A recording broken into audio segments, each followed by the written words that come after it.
Բարև ձեզ։ Իմ այսօրվա հյուրը հրապարակ թերթի խմբագիր Արմինե Օհանյանն է։ Բարև ձեզ Տիկին Օհանյան, շնորհակալ եմ հրավերը ընդունելու համար։ Մեզ հետաքրքիր զրույց եմ մաղթում եւ որպես զրույցի սկիզբ ձեզ կխնդրեմ պատմել ինձ ձեր մանկության մասին, ծննդավայրի մասին, ընտանիքի մասին։ Ես ծնվել եմ մեր հանրապետության 3-րդ քաղաքում, այն ժամանակ կոչվում էր Կիրովական, հետո անվանափոխվեց Վանաձոր։ Շատ փոքր եմ, ծնողներս երկու ծնողս էլ Լոռվա մարզից են, տարբեր քաղաքներում են ծնվել, բայց մենք իմ արմատները Լոռին է եւ ես ինքս ինձ նույնիսկ ամբողջ կյանքում Երևանում ապրելու պարագայում լոռեցի եմ համարում։ Ճիշտ է, շատ փոքր եմ եղել, 2 տարեկան եմ եղել, ծնողներս տեղափոխվել են Երևան, հայրս աշխատանքի անցել Երևանում, մեծ ավտոբուսային պարկի տնօրենն էր սովետական տարիներին, բայց Կիրովականի Վանաձորի հետ իմ կապերը շատ ամուր են եղել, որովհետև տատիկ, պապիկներ, քեռիներ, մորաքույրներ, բոլորը այնտեղ են եղել եւ ես բոլոր տարվա ընթացքում ուսումնական երազել եմ, թե երբ է ավարտվելու դասերը, որ գնամ Կիրովական տատիկ, պապիկի տուն։ Շատ հետաքրքիր սիրուն հուշեր ունեմ կապված Լոռվա հետ, Կիրովականի հետ, Վանաձորի հետ, բայց ցավոք սրտի հիմա այդքան հաճախ չեմ գնում, որովհետև գրեթե մարդ չի մնացել իմ բարեկամներից, ազգականներից, միայն քեռուս երեխաներն են այնտեղ, բայց հայրս հենց Կիրովականում գերեզմանատանն է թաղված եւ ուզենք չուզենք ինչ որ ձևով կապը դեռ պահպանվում է այդ քաղաքի հետ ու ես շատ սիրում եմ այդ եւ Լոռին եմ սիրում եւ լոռեցիներին եմ շատ սիրում, երբեմն երբ որ Լոռից մարդ է գալիս խմբագրություն, այդ խոսքից հենց զգում եմ, որ այնտեղի ակցենտը կա, այո, թուլանում եմ, անմիջապես սկսում եմ ջերմ բաներ ասել մարդուն եւ այլն։ Մանկությունս այդպես sense ասեմ բավականին շատ ապահովված, ինտելիգենտ ընտանիք, բոլորը բարձրագույն կրթությունով, հայրս, հորեղբայրներս, հորաքույրս բոլորը Մոսկվայում կրթություն ստացած, դե այն թվականներին այդքան հաճախ չէր իհարկե դրսում կրթություն ստանալը, բայց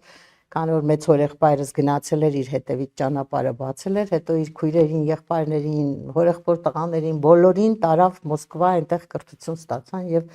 այդ մեծ սովետական երկրի այդ բանը զգացողությունը այն ժամանակ մեր ընտանիքում շատ կար։ Ուրիշ ինչ պատմեմ ձեզ իմ մանկությունից, շատ լավ եմ սովորել, այդ դասանի գերազանցիկ, որ ասում են, այդ ես եմ եղել, իդեալական, այսպես մեդալի թեկնածու եւ այլն, շատ կարդում էի, շատ չափից դուրս շատ, այնքան շատ, որ ասենք հիշում եմ պապիկս գրքերը թաքցնում էր, նույնիսկ զոռով ստիպելով ուղարկում էր բակ խաղալու, ասում էր գնա այգու մանարի, հա, գնա այգու մանարի, գնա մալինակեր, գնա էս արա այն արա, մի այդքան կարդալ չի կարելի եւ այլն, բայց ես այդպես անցել իմ մանկությունը, հա, խաղաղ, ապահով, բարեկեցիկ, դրական հուշերով միայն ինձ մնացած։ Այս մեկ շատ եք կարդացել, էլ ինչ նախասիրություններ ունեիք, էլ ինչով եք սիրում զբաղվել։ Այնքան շատ ուսումը, կրթությունը տեղ էր զբաղեցնում իմ կյանքում, որ կարելի ասել, տենց գրեթե ուրիշ որևէ այլ նախասիրություններ տենց չեմ ունեցել,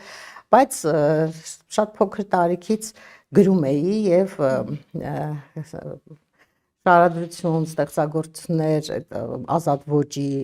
բաների մեջ շատ միանգամից տենց ձիրքը արտահայտվեց, թեպետ ասեմ ձեզ դպրոցում երևի հավասարազոր եւ մաթեմատիկայի եւ հումանիտար առարկաների ուղղություններով գնում էի այդպես եւ ուսուցիչներս երբեմն նույնիսկ բան էին անում, որ չի կարելի մաթեմատիկական լավ գիտելիքներ ունեցող մարդը չի կարա գնա հումանիտար կրթություն ստանա, բայց ես այդպես ընտրեցի, որովհետեւ երևի պատճառը իմ պատմության ուսուցիչն էր, որը շատ լավն էր, շատ սիրում էի, Հերմինե Բաղդասարյան կար եւ այնպես էտալոն էր, հա, լավ ուսուցչի, հա, այնքան բաներ փոխանցում, սենց կիրթ, գրագետ, այնպես լավ էր մատուցում պատմական անձքերը, բաները, որ ես հենց այն գլխից սենց սիրահարվեցի պատմություն առարկային ու գնացի պատմության ֆակուլտետ։ Այո,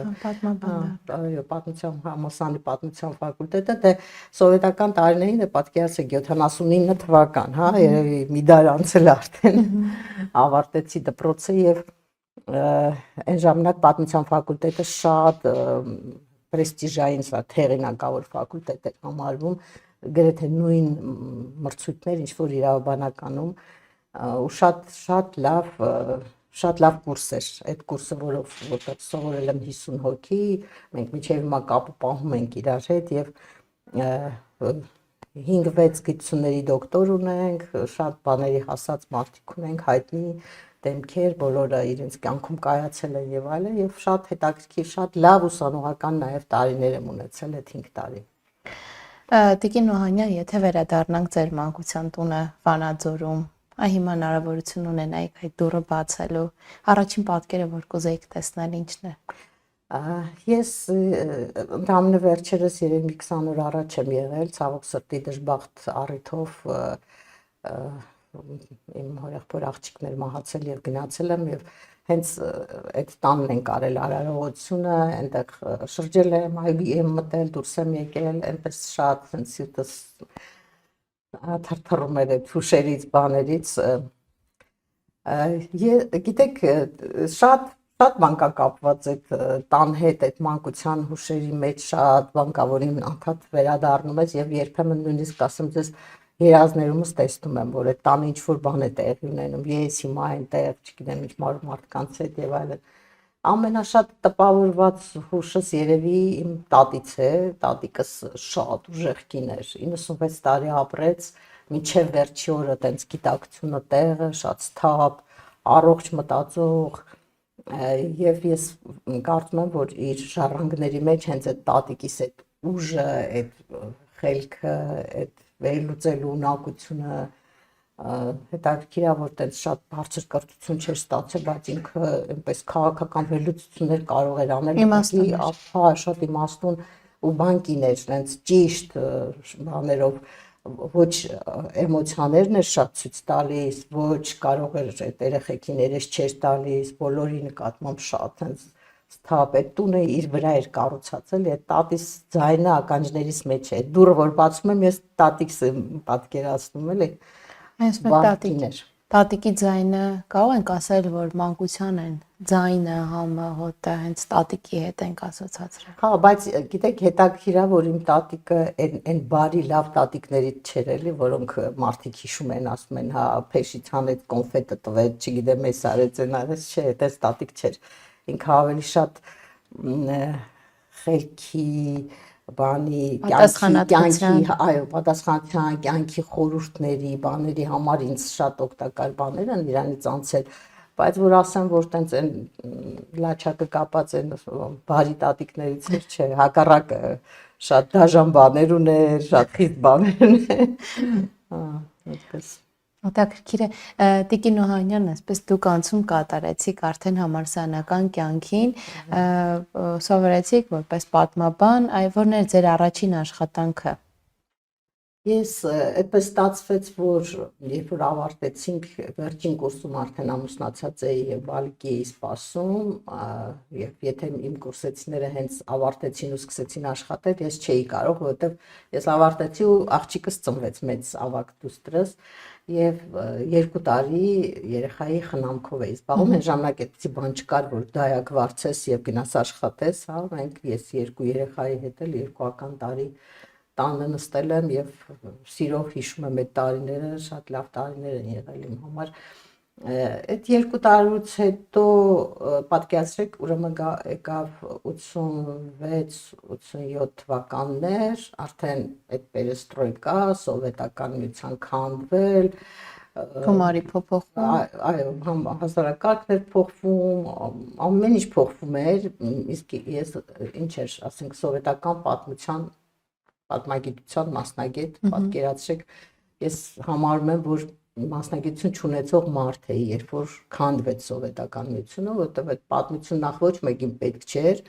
եւ երկրորդն էլ դրա մեջ այնքան շատ կեղծիք կար, սուտ կար, սխալ կար, որ հնարավոր էլ չէր դա որպես մասնագիտություն հետո կյանքում կիրառել, էլի։ Վերանայելու կարիք կար։ Այո, եւ վերանայելու եւ փոխվել էր, էլի, երկիրը փոխվել էր, հիմա լիքը մարդիկ մեկ էլ պարզեցին, որ իրանք չունեն մասնագիտություն, չունեն զբաղմունք, չունեն աշխատանք, չունեն եկամտի աղբյուր եւ սկսեցին նոր մասնագիտություններ, չէ, ձեռք բերել այդ ընթացքում։ Իհարկե կար ճանապարհ, ես կարող էի դպրոցում ուսուցիչ աշխատել պատմության, ինչպես իմ կուրսեցիների մի մասը արեցին, բայց այդ աշխատանքը ինձ չէր գրավում, հա, ես դրանով չէի ուզում զբաղվել։ Այդպես ստացվեց, որ առաջի աշխատանքս եղել է տրանսպորտի ոլորտի հետ կապված մի հիմնարկում, ուղղակի այդպես մի քանի ժամով գնում էի եւ այդ Ղարաբաղյան շարժում, բան, այդ արդեն այդ ազատության, այդ բաները քանդվելու, հա, այդ շրջաններ, որ երբ որ շատ կարդում էինք, շատ փոխվում էր ամեն ինչ, նաև այդ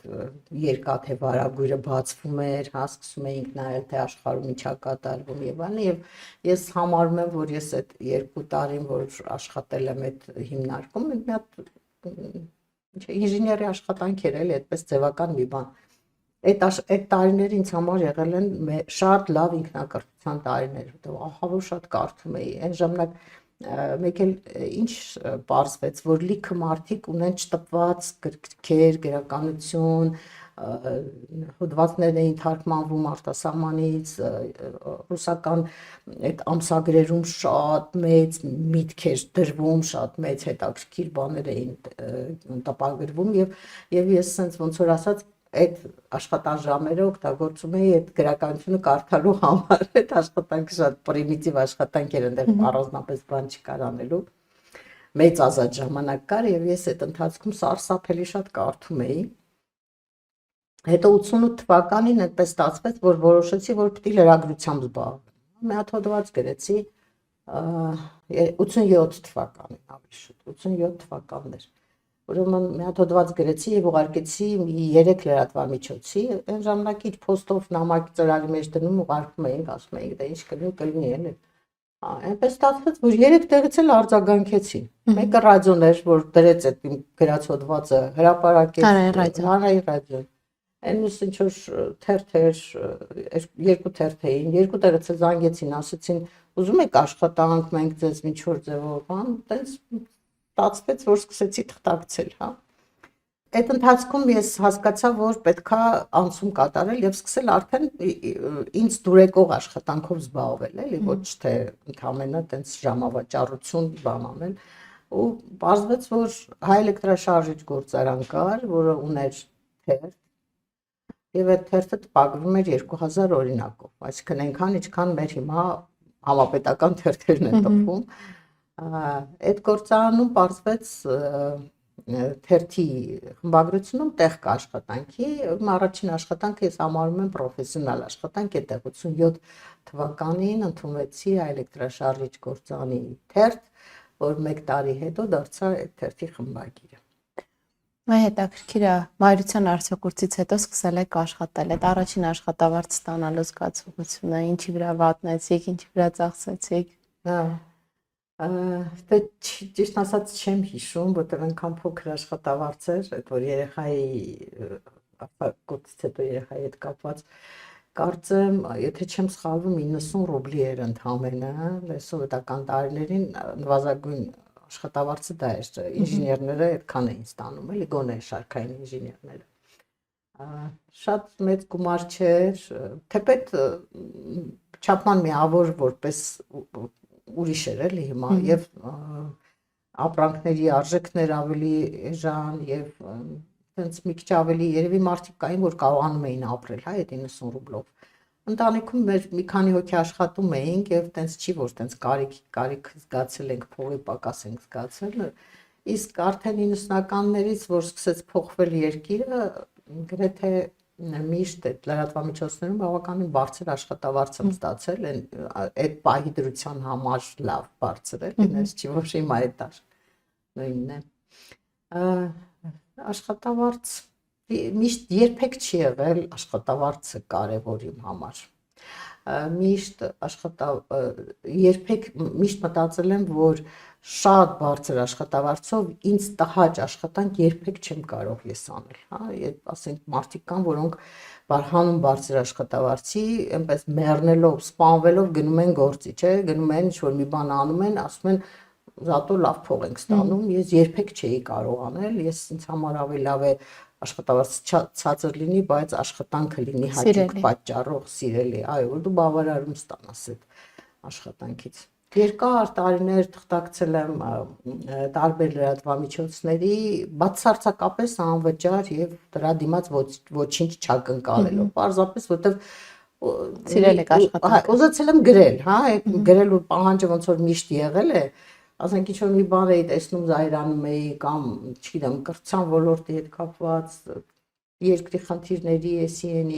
ու տենց ստացվել է, որ գրել եմ, ուղարկել եմ ու երբեմն զարմացել եմ, երբ որ հոնորար են տվել դրա դիմաց, այդպես ասեմ։ Մինչ հրապարակին անդրադառնալը դուք տարբեր լրատվականներում եք աշխատել, այլ որ լրատվականն է, որ ամենաայսպես տպավորիչ ու հետաքրքիր պատմություններ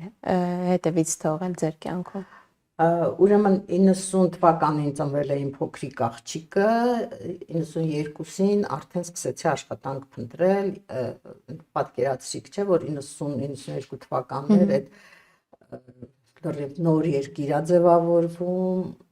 նոր իշխանություն, նոր միջավայր, հա, Ղարաբաղյան շարժումն է, մենք երկիրը անցում է կատարում եւ լիքը խնդիրներ ունի եւ այլն։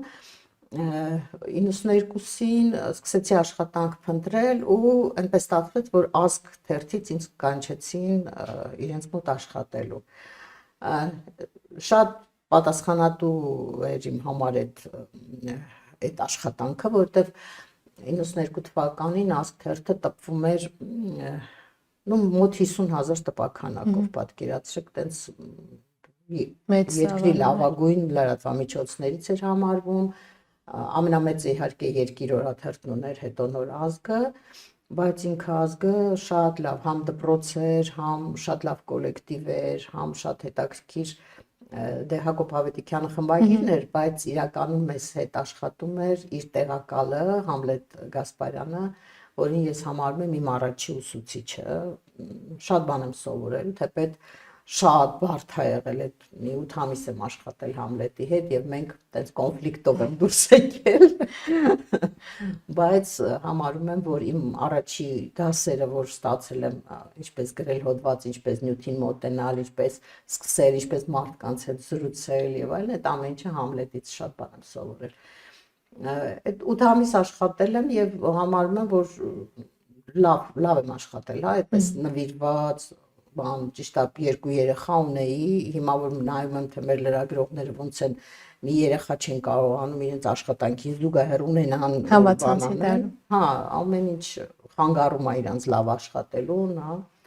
Ես այդ 2 երեխայի հետ աշխատել եմ եւ մի օր չեմ բացակայել, մի օր չեմ, չգիտեմ, ասել հիվանդ եմ, լավ չեմ զգում, չեմ ուզում այսօր նյութ գրեմ եւ այլն, տենց 8 ամիս աշխատելուց հետո տեղափոխվել եմ Երկիր օրաթերթ, Երկիրը դե Դաշնակցության թերթն էր եւ շատ ավելի ոնց որ ասած կոնկրետ դիմագիծ ունեցող թերթ էր, հա, Դաշնակցության ներկայությունը զգացվում էր։ Ծրագրից երևում էր, որ Երկիրն է։ Այն ժամանակ դե պատկերացրեք 93 թվական պատերազմ, Ղարաբաղի հարց, տենց լարված վիճակ, երկրում լիքը բաների պակաս, մութ ու ցուրտ տարիներ, չկար, այս համակարգիչներ բան չկային, այդ համացանցը չկար, դե պարզա ամեն ինչ շատ ուրիշ էր։ Հիմա որ ասենք մեր լրագրողները մի պահ վերադառնային 92-93 թվականներ, վստահ չեմ, որ կարող էին հոդված գրել ընդհանրապես,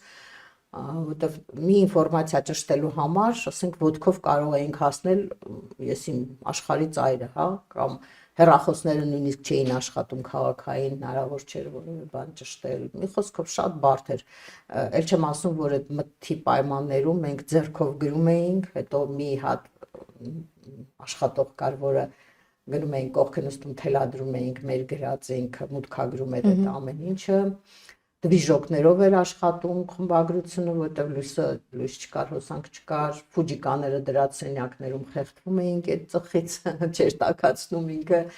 բայց դե ոչինչ, բան տարիներ էին, որ երիտասարդ էինք, իմաստ էինք դնում մեր արածի մեջ, հա, մեծ հույսեր ունեինք, որ շատ լավ է լինելու ամեն ինչ, պատերազմում հաղթանակները մեծ ոգեշնչում էին, մեզ թվում էր թե հիմա հեսա դուրս ենք գալու այս վիճակից եւ այտենց հաղթանակած մի հատ փայլուն երկիր ենք կառուցելու խոսքով շատ բան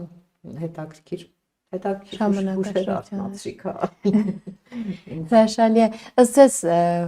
որովհետև չեմ ուզում արժեզրկել նաև մերօրյա լրատվական դաշտը, մերօրյա հնարավորությունները, որովհետև մեր օրելում էլ իր հետաքրքրությունները,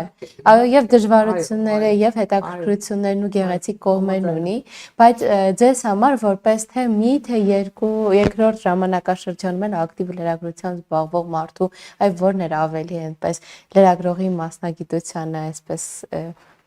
գույն ու տեսք տվող ժամանակաշրջան կամ ձեզ համար ավելի ջերմ նկատի ունեք այդ թերթերի տպագրության երբ չկար համացանց երբ մարդը սպասում էր այսպես մի օր որ թերթը լույս տեսնի հետո գնային ինֆորմացիա ստանային գիտեք սենց ասեմ բոլոր ժամանակներում լրագրությունը այն մասնագիտությունն է որ դու միշտ իրադարձությունների կենտրոնում ես եւ միշտ այդ ամեն ինչը քո միջով է անցնում, հա։ Ես հիմա որ վերադառնում եմ, հիշում եմ, ասենք 96 թվականի ընտրություններ, հետընտրական այդ թողոբով 99 թվականի հոկտեմբերի 27-ի ոճրագործություն, թե մենք ինչ վիճակում էինք, գիշերները չէինք քնում, ամբողջ օրը դրանով էինք զբաղված, ես ինքս 3 տարի լուսաբանել եմ այդ դատավարությունը եւ դա ծանր հոգեկ մաշ նաև աշխատանք էր իր մեջ բանանում, բայց դու անընդհատ ոնց որ երկրի կյանքը քո կյանքի հետ խառնված էր, միաձուլված, դու չէիր կարող դրանից անջատ քո կյանքն ունենաս եւ ասենք չհետաքրքրվես, չիմանաս ինչ է կատարվում։ Ազդեցություն ուներ։ Այո, բոլոր ընտրություններին ժամանակ ընտրություններից հետո հետընտրական պայքար այդ թեկուզ, չգիտեմ, ընտրակաշառքների, ընտրակեղծիքների հետ կապված այդ մեր տառապանքները, որ մենք ապրել ենք, այդ ամեն ինչը եղել է եւ մենք այդ ամեն ինչի մեջ ենք եղել։ Ես տենց որ ասեմ ինչ որ մի շրջան առանձնացնեմ, չեմ կարող առանձնացնել, որովհետեւ միշտ եղել եմ, աշխատել եմ քաղաքական օրաթերթերում եւ քաղաքական իրադարձությունների բուն կիզակետում եմ եղել։ Ճիշտ է, ազգային ժողովում չեմ աշխատել, ես չէի սիրում, չեմ հավատարմագրվել, բայց ասենք Երևանի քաղաքապետարանի իրադարձություններն եմ լուսաբանել եւ լիքը հետաքրքիր պատմություններ են եղել, սկանդալներ են եղել, նրանց հետո իրավական թեմաներն եմ լուսաբանել, այդ դատավարությունները բոլորը, այդ ամեն ինչը շատ հետաքրքիր է եղել։ Մենք ի վերջո ես միշտ համարել եմ, որ լրագրությունը շատ հետաքրքիր մասնագիտություն է եւ եթե դու ուզում ես լիարժեք կյանքով ապրել, հետաքրքիր կյանքով ապրել, շատ ճիշտ է, որ դու լրագրություն ընտրես, հա, եւ հիմիկվա երիտասարդներին էլ խորհուրդ եմ տալիս, լավ լրագրողից լավ բան չկա իրականում։ Իհարկե մենք հիմա շատ է վարկաբեկվել մեր մասնագիտությունը եւ շատ խոտորված երևույթներ են հայտնվել մեր մասնագիտության մեջ, բայց դա երևի այդքան էլ լրագրողների մեղքը չի, ինչքան այդ ընդհանուր մթնոլորտի երկրի, այս իշխանությունների արածների, չարածների, ամեն ինչի ոնց որ հայելին է, հա ինքը լրագրություն, այդ ամեն ինչի իր վրա երևում է, թե ինչպիսին է երկիրը։ Սենց որ ասեմ, ես գուցե իմ անցած ճանապարհը բաժանում եմ ըստ լրատվամիջոցների, հա, որ լրատվամիջոցում ինչքան ոնց եմ աշխատել ու ինձ ոնց եմ զգացել։ Դե գիտեք, երևի 8-9 տարի աշխատել եմ Հայկական ժամանակում, Նիկոլ Փաշինյանն է եղել խմբագիրը, այդ շրջանն էլ եմ համարում լավագույն շրջաններից մեկը իմ կենսագրության, որովհետև այն ամենաակտիվ իմ տարիքներ եւ ես նաև պասիվ լրագրող չեմ եղել, էլի շատ ակտիվ լրագրող եմ եղել, հա, մի ամբողջ էջեի պահում եւ այլն, հազար մի բան էի անում։ Այդ շրջանն էլ վատ շրջան չի եղել, բայց ես հատկապես դե պարզա որ սիրում եմ հրապարակի շրջանը, երբ որ 2008 թվականին որոշեցի, որ պիտի ես ինքս թերթ անեմ, որտեղ շատ թերթերում աշխատել էի, շատ լրատվամիջոցներում եւ ոնց որ ասած վատ խմբագիրների, վատ ղեկավարի այդ ազդեցությունը կամ դերը իմ կյանքում շատ էր եղել, հա, ես մտածեցի, որ ես կարող եմ լավ խմբագիր լինել, լավ լրատվամիջոց անել, այդպես ստացվեց, հետո ոնց որ մի քանի բան իրար զուգադիպեցին, հա, տենց միտեղ մի քիչ կոնֆլիկտ ունեցա, փորձեցի այլ աշխատանքի անցնեմ, գնացի դատարանում խոսնակ էի աշխատում 7 ամիս, բայց հասկացա, որ դա իմը չի, իմը ակտիվ լրագրությունն է եւ նորից վերադարձա լրատվական դաշտ ու այդպես առաջարկ եղավ, որ արի ինչ չես քո թերթ անում, արա, ու տենց ոնց որ համոզեցին ընկերներ, բարեկամներ, շրջապատ, ասեցին, այո, ինչի ես ուրիշի համար աշխատում, երբ որ դու կարող ես ինքդ անել քո պատկերացումներով, քո ոնց որ ասած կյանքի փորձը նաև օգտագործես լրատվամիջոց ստեղծելու վրա։ Ու տենց 2008 թվականին ստեղծեցի հրապարակը։ Հրապարակի մասին դեռ հարցեր ունեմ, բայց ինձ մի այլ հարց է հետաքրքրում, ինչ հրապարակին հասնել է, դուք աշխատել եք կրթության նախարարության լրատվության բաժնի որպես մամուլի խոսնակ եւ ինձ հետաքրքրում է, այս հարցը շատ միշտ հետաքրքրում է տարբեր լրագրողների հետ կապված, ինչպես է կարողանում ընդդիմադիր լրագրողը աշխատել պետական կառույցում, ներկայացնել պետական կառույցի տեսակետ եւ եղել է, որ օրինակ, չգիտեմ, ի պաշտոնե ստիպված լինեք խոսել ու անգամ այսպես դրական ներկայացնել մի բան, ինչին իրապես դուք այնքան էլ դրական չեք վերաբերվել։ Չի եղել տենց բան։ Նախ ես ուրեմն խոսնակ եղել եմ 94 թվականին, ոչ միայն խոսնակ էի, խոսնակ չէի, ավելի շուտ հասարակայնության հետ կապերի վարչության պետն էի եւ իրենց պաշտոնաթերթի խմբագիրն էի, բայց ինձ նախ հրավիրել էին որպես խմբագիր։ Հետո նախարարության ղեկավար կազմը համոզեցին, ասացին, որ չունենք վարչության պետ, արի զուգահեռ երկու գործն էլ արա, այս վարչության աշխատակազմը նաև թերթի ձևավորմանը կմասնակցի, նաև լրագրողություն կանեն, տենց ոնց որ ասած երկու ծախսը, երկու հոգսը միտեղ կհոգանք, տենց ավելի հարմար կլինի։ Ու այդ ժամանակ քանի որ կրթության նախարարությունը գնում էր բարեփոխումների ճանապարհով եւ տենց լուրջ ծրագրեր ունեին, որ պիտի հեսա դպրոցներում հեղափոխություն անեն եւ այլն, ես իրականում այդ բարեփոխումների գաղափարի նաեւ աջակցելու նպատակով եմ մտել։ Ասեմ ձեզ, որ ես տենց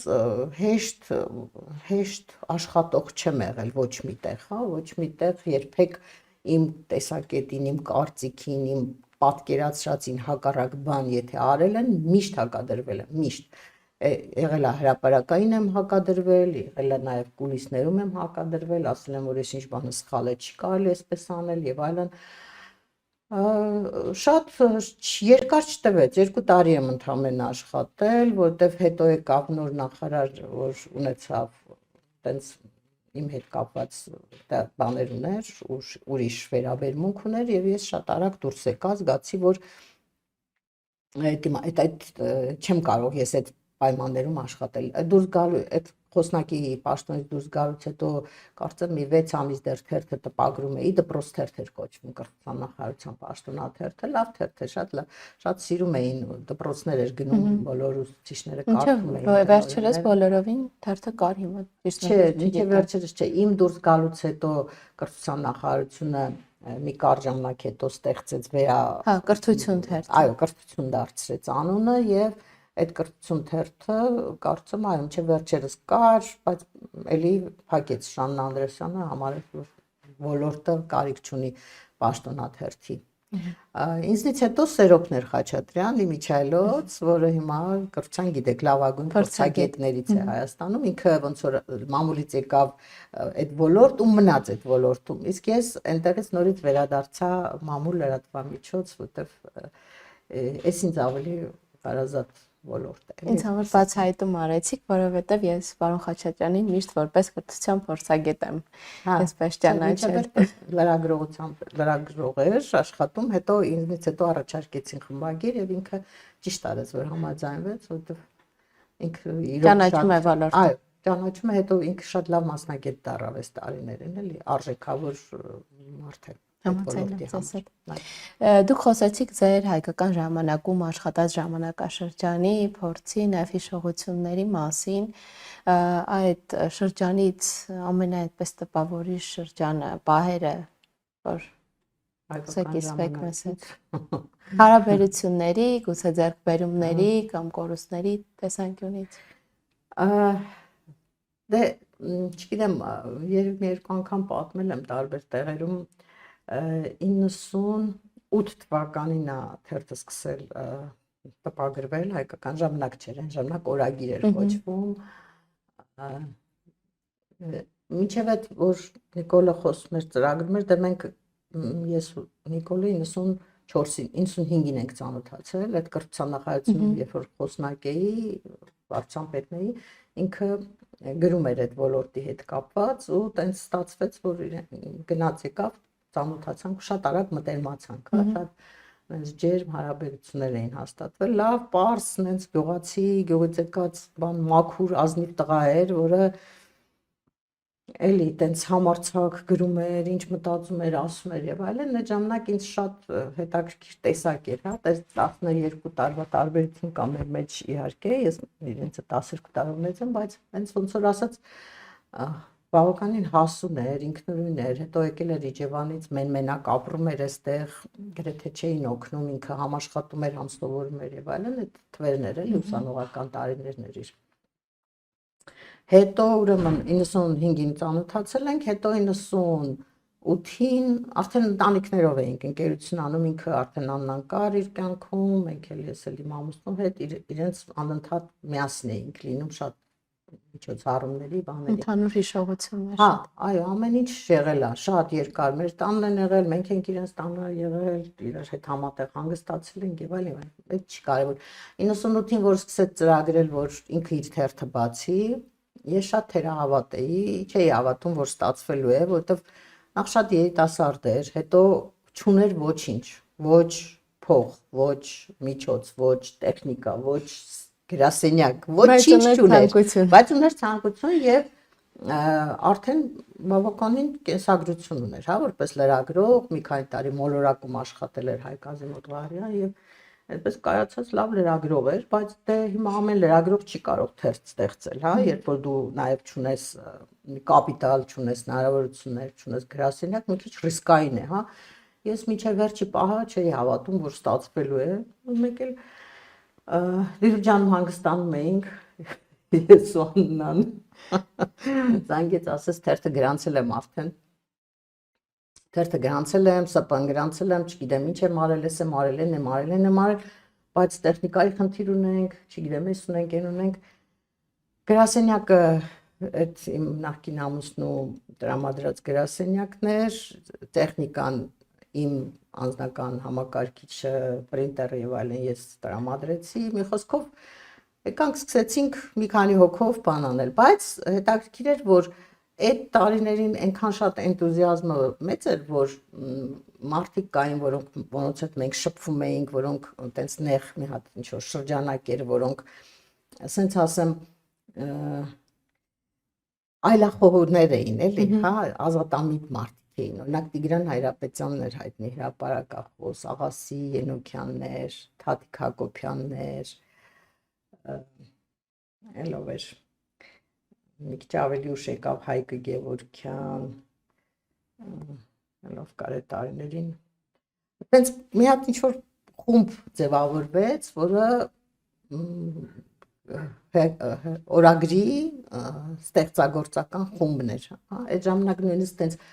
քննարկվում էր, քանի որ Նիկոլը խմբագրի փորձ չուներ, Թաթիկն էր Հակոբյանը հիմնականում նյութերը կարդում, խմբագրում եւ տենց որոշվեց, որ այդ խմբով սկսում ենք թերթ հրատարակել, հա, ինչ որ աշխատանքի բաժանում բան արեցինք, անընդհատ քննարկումներ էինք անում, հավաքվում էինք, հիմա ճիշտ ասած այդքան լավ չեմ էլ հիշում, բայց երկար զրուցում էինք, խմում էին, բլոտ էին խաղում, գարեջուր էին խմում, այդ բանը տարածքը դարձավ մի տեսակ ոնց որ ակումբի նման մի բան էր դարձել, որտեղ համախոհ եւ իրար հավասար հնարավորությունների, գիտելիքների, ասենց ասեմ, կամ ունակությունների տեր մարդիկ էին հավաքված, ոչ մեկը լիդեր չէր, այդ թվում Նիկոլը լիդեր չէր, պարզապես Նիկոլը մեջների ջահելն էր եւ ավելի հակված էր, որ ինքը խմբագիր լինի, ինքը տենց իր առաջ տենց ծրագրով մարդ էր, այն ժամանակ էլ էր ծրագիր կազմում, որ սենց անեմ, նենց անեմ։ Մյուսները այդքան զալա չունեին, Տիգրան Հայրապետյան օրինակ տաղանդավոր տղա էր, բայց ծույլ էր, հա, արեք հավես կունենար, կարար օրվա մեջ 10 հատ հոդված գրեր, մեկ էլ կարող է մի շաբաթ գնար Զապոյի մեջ ու էլ ոչ մի բան չգրեր, այսինքն իր վրա չէր կարելի դնել այդ պարտականությունը, տենց բան, բայց ասենք Թաթիկը գլուխը կախ իր համար կարդում էր, շատ լավ գրագետ, խմբագրում էր տեքստերը,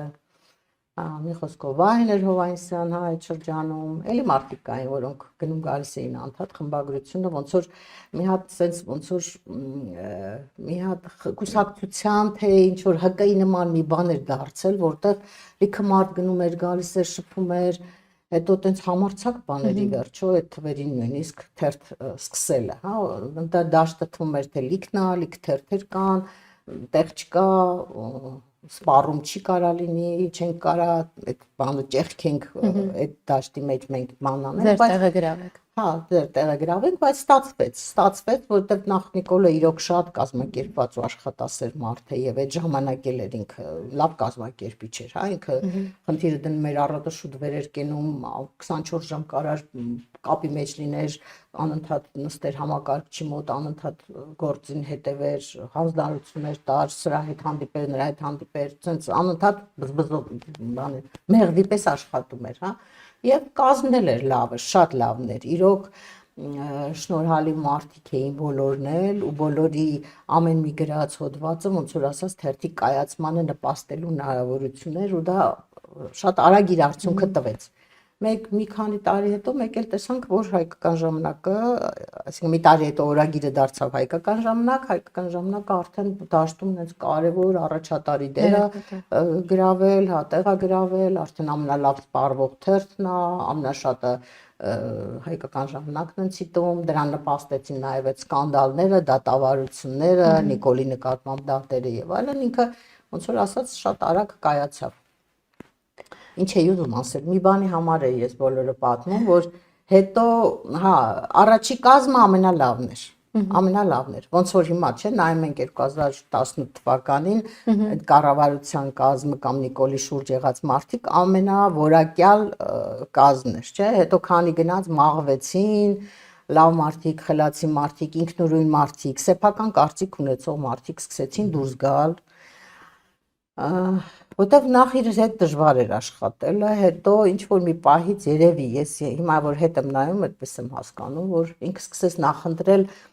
գորշ մարդկանց, հա, իրեն չհակաճառող մարդկանց, այն մարդկանց, որոնց հետ հեշտ է աշխատել, որոնք իր ասածը հալածյուղի տեղ ընդունում են, չեն առարկում, չեն ընդվզում, մեկ էլ տենց գնաց հասավ 2005-ին, հա, 4-ին թե 5-ին եմ դուրս եկել հայկական ժամանակից, մեկ էլ տենց զգացինք, որ արդեն հնարավոր չի, ընդ որում դուրս գալուց էլ ինքը համոզում էր, ասում էր մի գնա, սխալ ես անում, մնա եւ այլն, ուրիշ բաներ էլ էր ասում, բայց ես որոշեցի, որ գնամ, որովհետեւ ես զգացի, որ մեր կոնֆլիկտներն այնքան շատացել են, այնքան դժվարացել է մեր իրար հետ աշխատելը, որ կամ շատ ավելի հետո վատ ենք բաժանվելու, կամ հիմա բաժանվելու ենք խաղաղ, շարունակելու ենք ընկերություն անել։ Անձնական հարաբերությունները չփչացրի։ Հա, չփչացրեցի հարաբերություն, չէ, անձնական էլ չէ, որպես խմբագիր ու աշխատող հարաբերությունների մեջ էր մեր խնդիրները, չէ, մենք անձնական խնդիր երբեք չենք ունեցել, երբեք։ Թակառակը շատ լավ, ջերմ, երկար ընկերություն ենք արել։ Ու տենց 2004 կամ 5 թվին, հա, 5 երևի, որոշեցի, որ դուրս եմ գալիս ու այդ ժամանակ էլի մի հատ բարեփոխիչ ծրագրեր ուներ դատական համակարգը բարեփոխելու, ինձ գայթակղեց այդ ծրագրերով ու ես գնացի այդ բարեփոխումների հետ, ոնց որ կրթության ոլորտում գնացի բարեփոխում։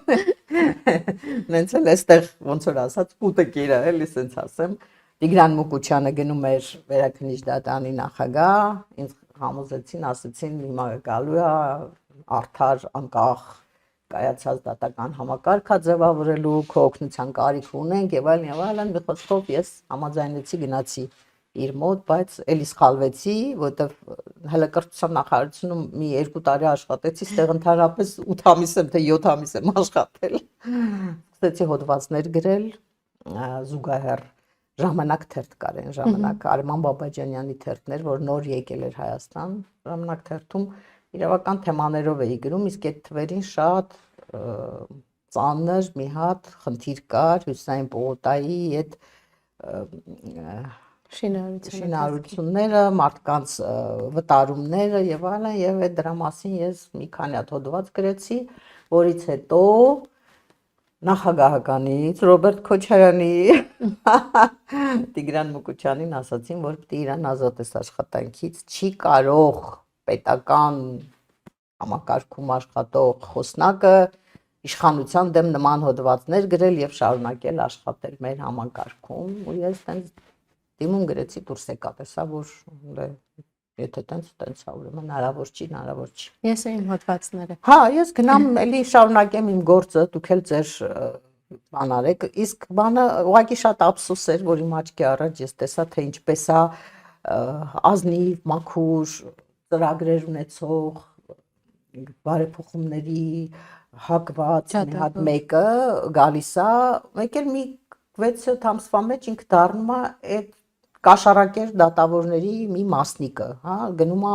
միանում է այդ համակարգին, դառնում է իր ոչ թե ինքն է փոխում համակարգը, այլ ինքն է դառնում համակարգի նման։ Հա, իմ ամենացավալի արձանագրումը Մուկուչյանի հետ կապված այդ էր, այդ թվերին, որ ես շատ ափսոսում էի, իսկ ինքը այդ պոտենցիալն ուներ, էլի կարող էր շատ լավ պինդ լավ դատարանի նախագահ դառնալ եւ փոխել այդ համակարգը ինչ որ ձևով, գոնե ինչ որ մի մասով։ Տենց Այնց մի հարց է հետաքրքրում, որովհետև վերջերս էլ գրառում էի կատարել դրա հետ կապված, որ 2008-ին մարտի 1-ին ձեր դուրը թակել է Նիկոլ Փաշինյանը եւ դուք իրան ապաստան եք տվել, աջակցություն եք տվել։ Պատկերացնենք հիմա մի իրավիճակում է հայտնվել, որ նույն կերպ, նույն խնդրով ձեր դուրը թակել է։ Կօգնեք իրան էլի։ Ես առհասարակ նախ որ ասում եմ դուրը թակել ասում եմ նկատի ունեմ մեր ընտանիքի դուրն է թակել այո ես մենակ չէի ապրում այսինքն ուզում ասեմ ինքը եկել է իր ընկերների տուն եւ մենք ես եւ իմ նախկին ամուսինա Բլեան Աշոտը իրան ընդունել ենք այո պատասխանել ենք եւ համարել ենք որ մեր պարտքն է որ դե ամեն ինչ անենք որ իրան այդ նեղ վիճակում օգտակար լինենք այս մի քանի ամիս առաջ միտեղ հարցազրույց էի տալիս համարյա նման մի հարց տվեցին ասին հիմա եթե ձեր դուրը թակի ոնց կվերաբերվես ես առհասարակ եթե մարդը ունի իմ օգնության կարիքը ու ինձ դիմում է եթե կարող եմ օգնել օգնում եմ հա անկախ նույնիսկ նրանից թե ես ինչ հարաբերությունների մեջ եմ իր հետ եւ ինչքանով է ինքը ինձ մտերիմ ինչքանով է ինձ ընկեր որտեվ եթե մարդը, ասենք, մարդու կյանքին վտանգ է սպառնում եւ ինքը ակնկալում է, որ դու իրան պիտի պաշտպանես, փրկես մահից կամ ինչ-որ մի վտանգից, դու պիտի քո անելիքն անես անկախ նրանից, ինքը լավ մարդ է, վատ մարդ է, դրական է, բացասական է, քեզ նախկինում օգնել է, չի օգնել, այդ ոչ մի կապ չունի, հա, պիտի դու քո մարդկային քայլը անես այդ բaragայում։ Ինչ վերաբերում է ապագային, ես վստահ եմ, որ տենց սիտուացիա չի լինի այլևս, որովհետև ինքն էլ է շատ փոխվել եւ շատ չարացել, շատ դաժան դարձել, շատ որակներ կորցրել եւ այլն, հա վստահ եմ որ չի լինի, բայց եթե կգա այտենց մի պահ, որ ես կկարողանամ, ամեն դեպքում ես միշտ դեմ եմ, ասենց ասեմ, ատելությանը, թշնամանքին, վենդետաներին, հիմա էլ նույնիսկ երբ որ ինչ-որ բաներ եմ գրում իր քայլերի, իր վարքի հետ կապված, մի քիչ մեղքի զգացում եմ ունենում, հա, մի տեսակ, որտեվ թվում է թե իմ գրածը բխում է իր պահվածքից, իր ասածներից, իր արածներից եւ զուտ քաղաքացու, զուտ խմբագրի գործ է սա, որ ես անում եմ ու չեմ կարող ես լռել, նայել, թե ինքը ինչպես ասենք մարդուն մի նախադասության համար տանում բանդ եւ ուղիղ տեքստով հրահանգում իր իրավապահներին, որոնք այս պահին միայն իր ազդեցության բանն են, չէ, իր ազդեցության տակ են։ Վաղը կարող է ուրիշի ազդեցության տակ լինեն, ավելի վատ բան անեն։ Ինքը չարաշահում է իր լիազորությունները, իր հնարավորությունները, թվում է թե անթույլատրելի բան է անում, չէ։ Բայց էլի ես մի քիչ, ասենց ասեմ, էլի վատ եմ զգում, մտածում եմ, որ ես ինչ որ ձևով ես իմ գրառումներով, իմ պահվածքով, իմ խմբագրականներով այս հանրային պառակտմանը, այս հանրային ատելությանը ինչ որ մի փոքր բանով նպաստում եմ, էլի, բայց ուղղակի ուրիշ ելք չկա, արդեն չգիտես ոնց արձագանքես, ոնց բացատրես։ Ու ես ամեն անգամ ապշում եմ, թե ինչպես կարող է մարդը այդքան չգիտակցի իր պատասխանատվության աշճանը, որ կարա, ասենք, ամիսներով կարա կաթողիկոսի դեմ ինքը հայտարարություններ անի, այդ սրբազանների հասցեին եսիմ ինչեր ասի, հələ էդ էլ ոչինչ, այն Լևոն Տեր-Պետրոսյանի հասցեին դրա ասածները, արածները, այս գերիների նկատմամբ այդ անտարբերությունը, այս խաղաղությունով ու այս մյուս բաներով, այս մարդկանց խաբելը, ֆռացնելը, մոլորեցնելը, չգիտեմ, ինձ համար սարսափելի մեծ ցավ է արձանագրել, որ այն 90-ականների իմ ճանաչած մաքուր, ազնիվ, այն պարզ շիտակ տղեն դարձել է այս երկրի գլխավոր թշնամին, այս երկրի, այս հասարակության, մեր պետությունը քանդողն է դարձել։ Սարսափելի ցավ է դա ինձ համար։ Լրագրողի աշխատանքը այսպես միշտ շատ ակտիվ է ու 24/7 պատրաստակամություն է պահանջում ու վստահ եմ այդպիսի պահեր ձեր կյանքում շատ են եղել, որ գուցե ամբողջ օրը անցկացրած լինեք հենց լրատվականի աշխատանքներով, այ ոնց եք հասցնում երեխաների հետ այդ կապը պահել ու արդյոք եղել է որ զգաք, որ իրենց ավելի քիչ ժամանակ եք տրամադրում։ Այո, եղել է եւ այդքան երեխաները չէ, ինչքան թոռներիս եմ քիչ ժամանակ հատկացնում ու շատ ծանր եմ տանում, որ չեմ կարողանում տենց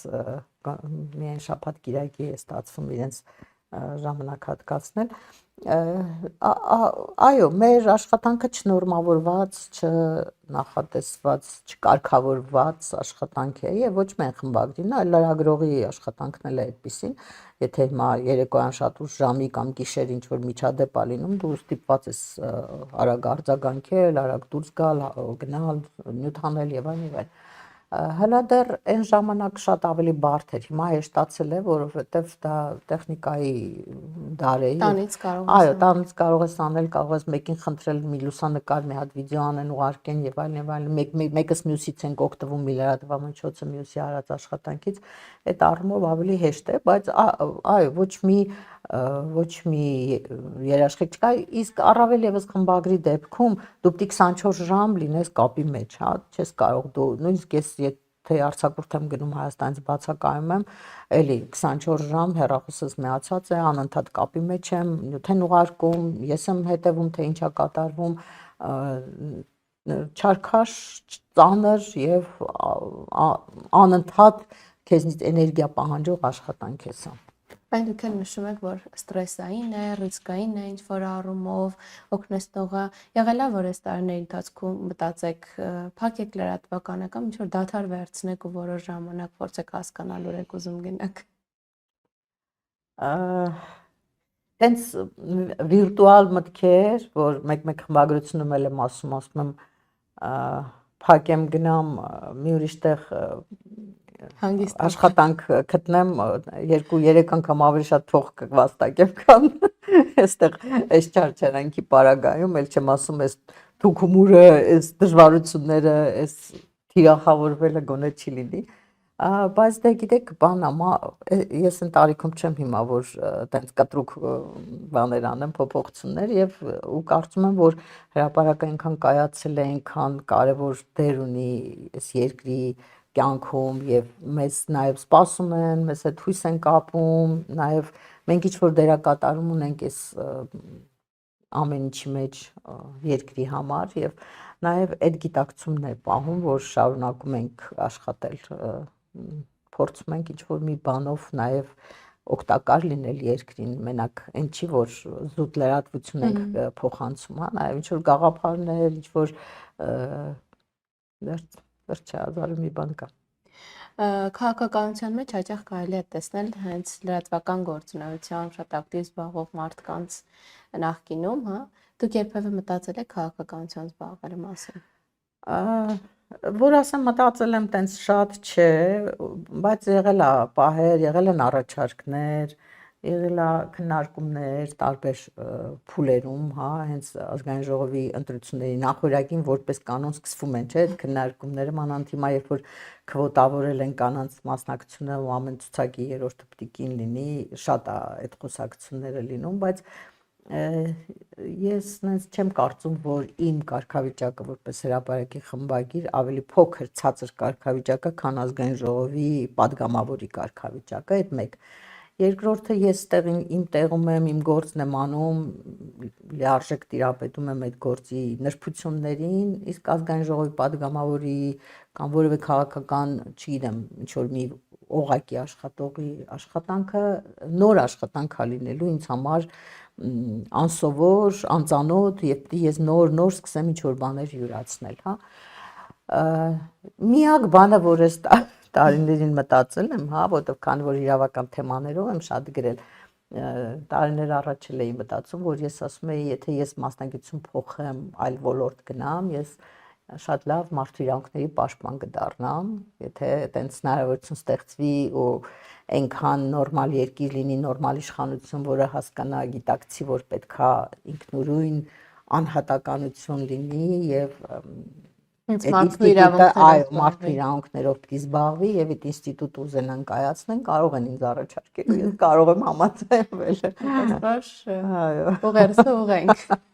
Այս շանսան հետ չէ իհարկե։ Դե, հուսանք։ Հարաբերությունների մասին շատ խոսեցինք, հարաբերությունների ստեղծման,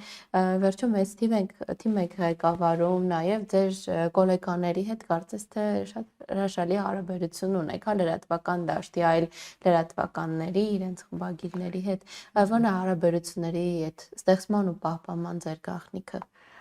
Մի քիչ երևի չափազանցություն է, որ հրաշալի են հարաբերությունները, որտեղ մեր դաշտում էլ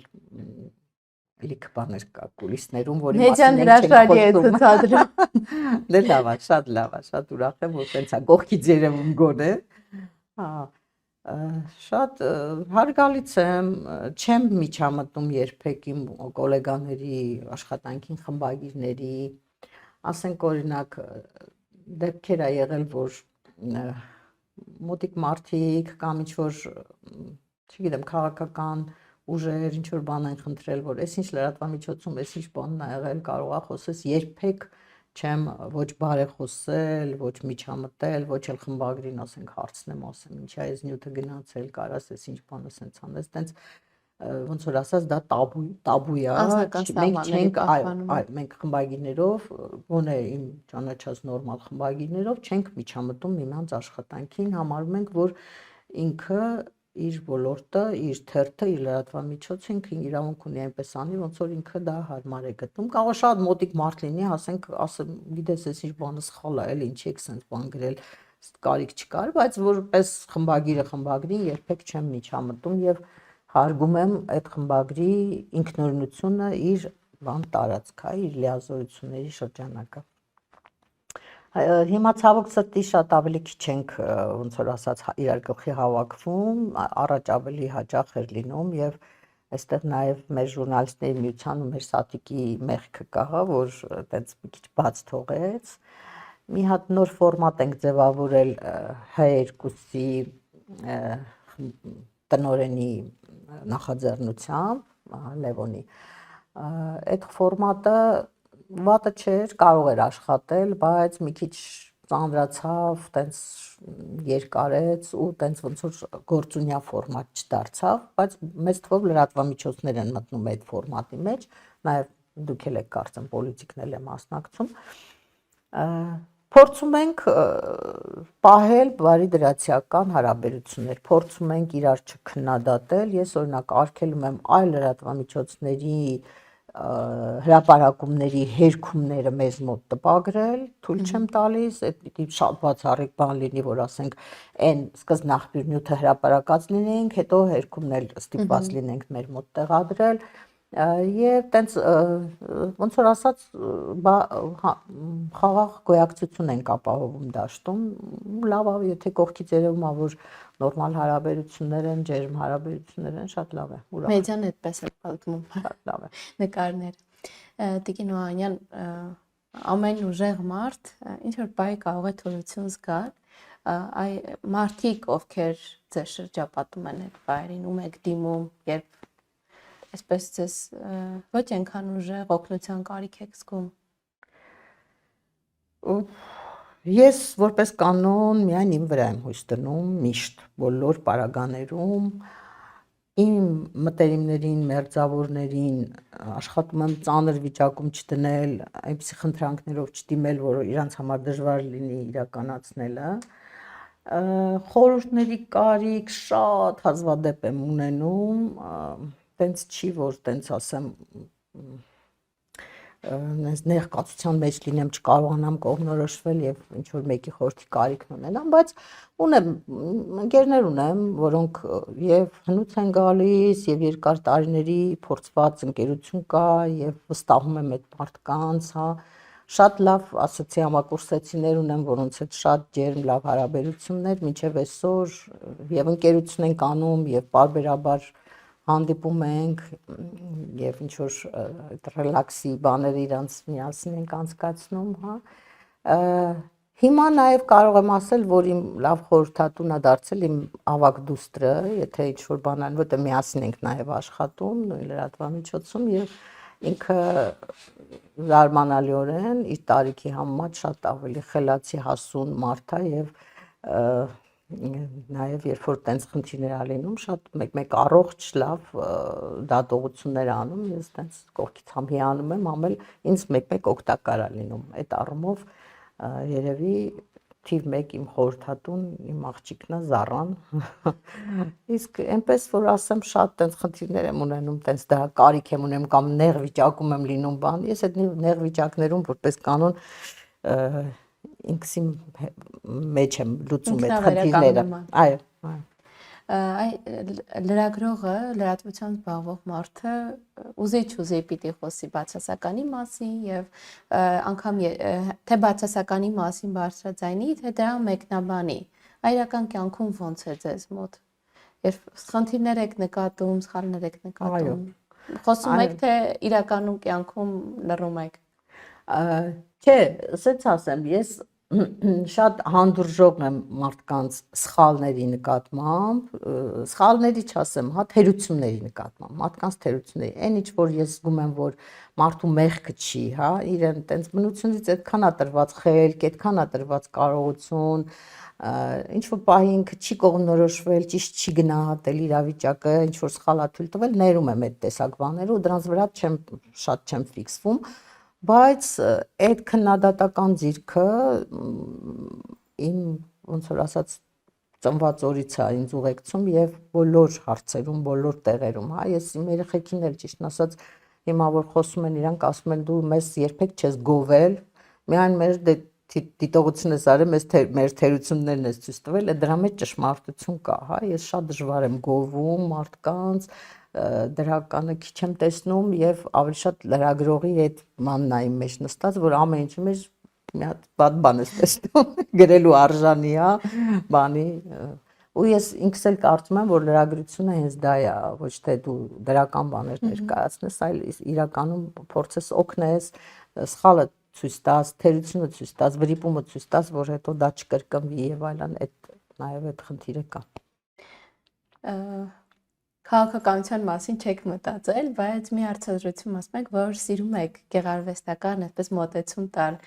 ձեր խոսքին, գրվածքին, արդյոք երբևէ մտածել եք գիրք գրելու մասին։ Չէ, ճիշտ ասած չեմ մտածել, ժամանակին տարիներ առաջ հրապարակում մի հատ խորագիր կար, միայն կանանց համար, այդ խորագիրը ես էի պահում, ճիշտ ասած, կեղծանունով։